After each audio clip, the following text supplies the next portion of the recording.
Okay, अब हम लोग पढ़ते हैं किरचॉफ्स लॉज। ठीक है, किरचॉफ्स लॉज इनका पूरा नाम था गुस्ताव किरचॉफ्स, है ना।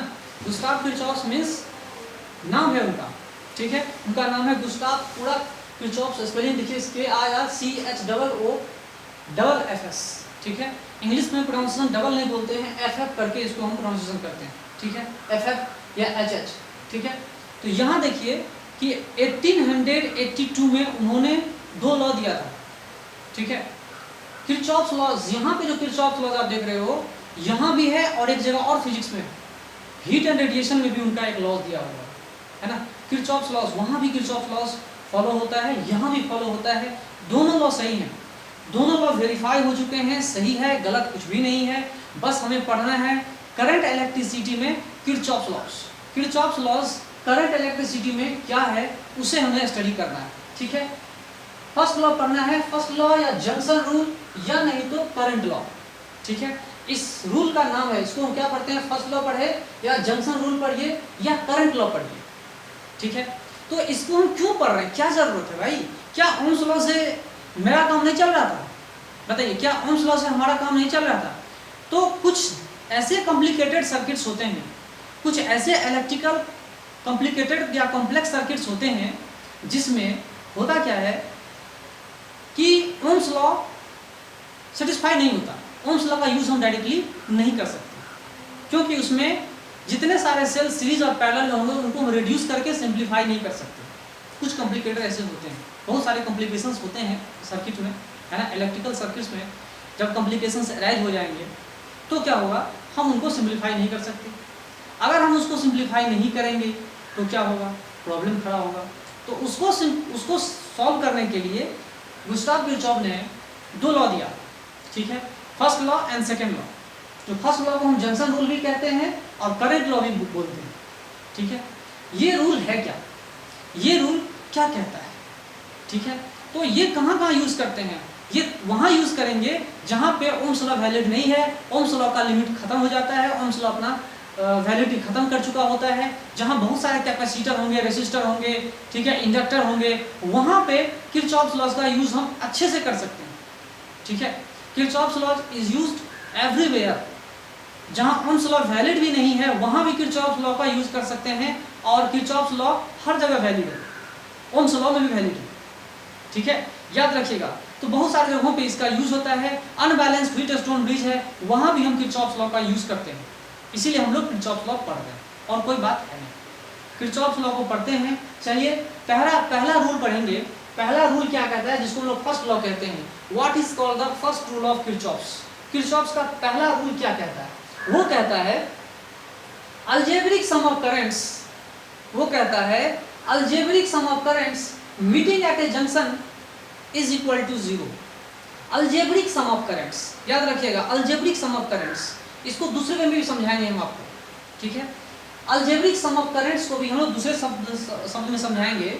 Algebraic sum of currents meeting at a junction is equal to 0। दूसरे वर्ड में समझिए, sum of currents entering at a point is equal to sum of current leaving the point in an electric circuit is called first law, ठीक है।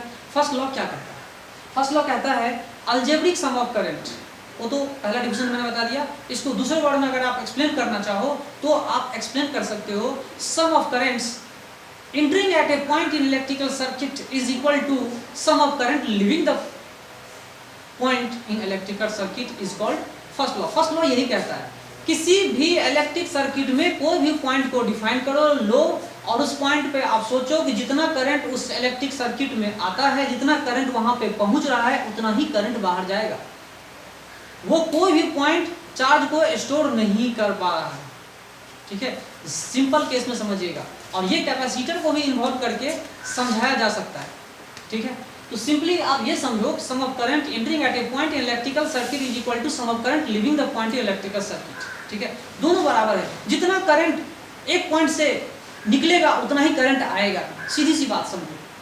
किसी भी electric circuit में जितना current पहुंचेगा उतना ही करंट जाएगा, ठीक है। जैसे पानी का बहाव है, एक पॉइंट में जितना आ रहा है उतना ही निकल जाएगा, कहीं जा नहीं रहा है, कहीं चला गया, तो ये लॉ वैलिड नहीं है, ये लॉ वैलिड नहीं है, याद रखिएगा इस चीज को। जैसे गंगा और यमुना है, ठीक है।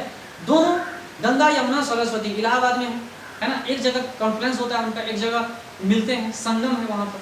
तो गंगा यमुना सरस्वती जब एक जगह मिलेंगे, तीनों का पानी जब मिलेगा तो जितना करंट आएगा वो तीनों के करंट के बराबर हो जाएगा। लाइक दैट समझिए, वैसा ही समझिए। तो जब मिक्स आएगा तीनों का पानी आएगा, मिक्स आएगा, वैसा ही समझिए यहाँ पर कि एक किसी भी इलेक्ट्रिकल पॉइंट में, यहाँ देखिए इस पॉइंट को लेते हैं, इस जंक्शन पॉइंट को लेते हैं, जितना करंट यहाँ पे पहुंच रहा है उतना ही करंट बाहर जा रहा है। Sum of current entering at a point is equal to sum of current leaving the point. It means जो करंट यहाँ पहुंच रहा है तो इसको हम क्या कहते हैं, algebraic sum of current at a point is equal to 0। तो I इज इक्वल टू कितना है, जितना पहुंच रहा है उसको हम लोग क्या मान लेते हैं, पॉजिटिव, और जो बाहर चला गया उसको हम मान लेते हैं निगेटिव। कुछ भी मान लो, कोई फर्क पड़ता नहीं है, पॉजिटिव निगेटिव से कोई फर्क पड़ने वाला नहीं है। तो कहानी क्या आ रहा है, net current entering at a point I is equal to I1 plus I2। देख लीजिए, यही तो है, और क्या, और तो कुछ नहीं है। Sum of current entering at a point is equal to sum of current leaving the point at a point in electric circuit, है ना। किसी भी इलेक्ट्रिक सर्किट में ऐसा होता है, इसको हम जंक्शन रूल बोलते हैं।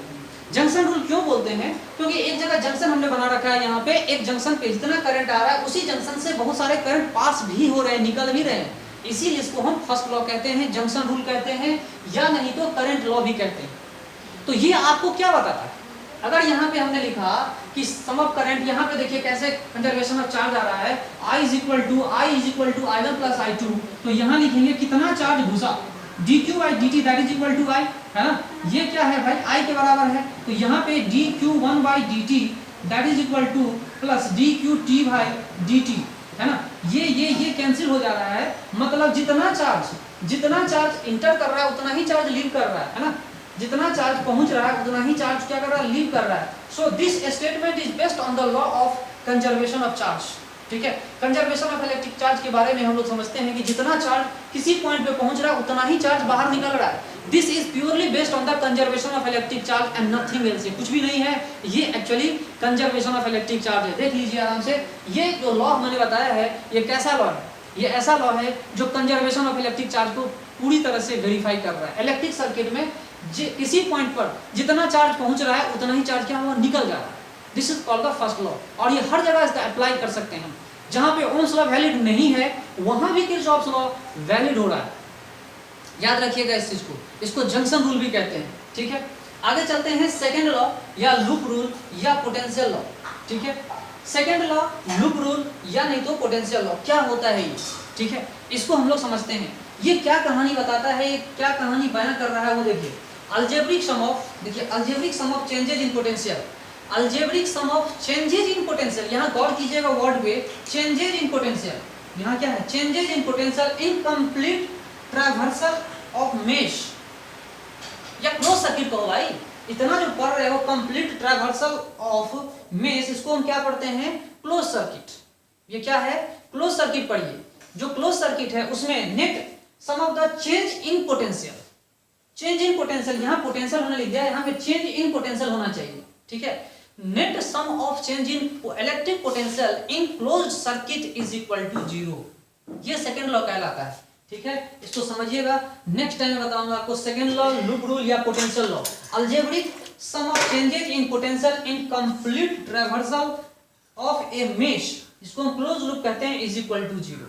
ये क्या है, इक्वल टू 0 आएगा। सम ऑफ पोटेंशियल डिफरेंस कहिए या सम ऑफ चेंज इन पोटेंशियल, है ना। तो इसको हम लोग नेक्स्ट टाइम पढ़ेंगे, सेकंड लॉ, लूप रूल या पोटेंशियल लॉ। इसको तो आपको समझ में आ गया, काफी इजी है समझना कि क्या कहता है ये, algebraic sum of currents meeting at a point is equal to 0। Definition समझिए, और उसको एक्सप्लेन करना हो तो आप लिख सकते हैं कि sum of current entering at a point is equal to sum of current leaving the point. आराम से आप लिख सकते हैं, तो ये यहाँ पे हम लिख सकते हैं। तो जितना करंट किसी पॉइंट पे पहुंच रहा है उतना ही करंट लीव हो रहा है। ठीक है, I is equal to I minus I1 minus I2, तो इस तरह से लिख सकते हैं, I is equal to I1 plus I2 लिख सकते हैं, कोई दिक्कत नहीं है। तो ये लॉ किस पे बेस्ड है, ये बेस्ड है आपको प्योरली कंजर्वेशन ऑफ चार्ज पे। सेकंड लॉ किस पर बेस्ड है, आगे चल के हम लोग समझेंगे। It is based on the conservation of electric energy, electrical energy के कंजर्वेशन पे बेस्ड है, मतलब एनर्जी कंजर्वेशन पे बेस्ड है। गलत लॉ नहीं है, वैलिड है ना। ये एनर्जी कंजर्वेशन यहाँ पे वैलिड है, गलत नहीं है। नेक्स्ट टाइम हम आपको बताएंगे।